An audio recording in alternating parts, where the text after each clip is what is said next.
Uniform civil code UCC বিলের বিরুদ্ধে সরব হয়ে উঠেছে উত্তর পূর্বাঞ্চল আহলে সুন্নাত ওয়াল জামাত। বিলটির প্রতিবাদ জানাতে আগামী শুক্রবার কালো ব্যাজ পরে প্রতিটি মসজিদে জুম্মার নামাজে উপস্থিত হওয়ার জন্য মুসল্লিদের প্রতি আহ্বান জানিয়েছে সংগঠনটি। বুধবার সন্ধ্যারাতে কাছাড় জেলার নাকাটিলা এলাকায় একটি মসজিদে অনুষ্ঠিত বৈঠকের পর এই সিদ্ধান্তের কথা জানান আহলে সুন্নাতের সাধারণ সম্পাদক মাওলানা সৈয়দ হিফজুর রহমান মিশকাত। তিনি বলেন, অভিন্ন দেওয়ানি বিধি বা ইউসিসি কোনোভাবেই মেনে নেওয়া সম্ভব নয়। এই বিল প্রত্যাহারের দাবিতে বিভিন্ন ধর্মীয় সংগঠন যৌথভাবে আন্দোলন চালিয়ে যাচ্ছে এবং ভবিষ্যতেও এর বিরোধিতা অব্যাহত থাকবে।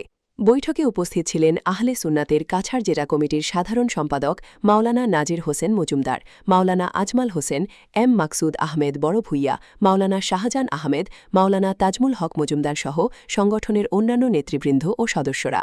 বৈঠকে ইউসিসি বিলের বিভিন্ন দিক নিয়ে আলোচনা করা হয় এবং এর বিরুদ্ধে গণসচেতনতা বৃদ্ধির ওপর বর্তমান প্রক্রিয়াধীন ইউসিসি বিলের বিপক্ষে ইসলাম ধর্মাবলম্বী সচেতন প্রত্যেককে, বিশেষভাবে কাছাড় জেলার প্রত্যেক মসজিদের ইমাম সাহেব এবং মহল্লার নেতৃস্থানীয় ব্যক্তিদের কাছে আমাদের বিনীত অনুরোধ, আগামী জুম্মার নামাজের পূর্বে ইউসিসি বিল নিয়ে একটি প্রতিবেদন সংক্ষিপ্ত আকারে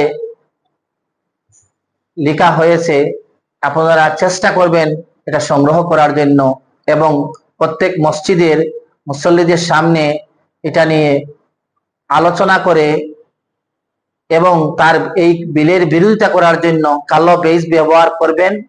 তৎসঙ্গে ইমেইলের মাধ্যমে ভারতবর্ষের মহামান্য রাষ্ট্রপতি, রাজ্যপাল, আসামের রাজ্যপাল তথা নেতৃস্থানীয় ব্যক্তিদের কাছে ইমেইলের মাধ্যমে আমরা এই আইনকে অমান্য, আমরা এই আইন প্রত্যাহার করার জন্য আমাদের জোরদার আবেদন জ্ঞাপন করতেছি আহলে সুন্নাত ওয়াল জামাত।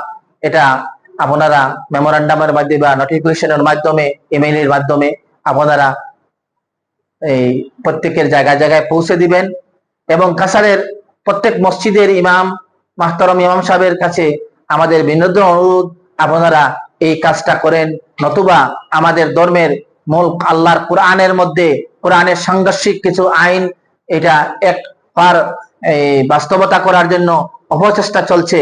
আমরা সর্বাবস্থায় ইহার বিরোধিতা করে যেন আমাদের কোরআন সুন্নাহর মত মাফিক জীবনযাপন করার অনুরোধ করতেছি।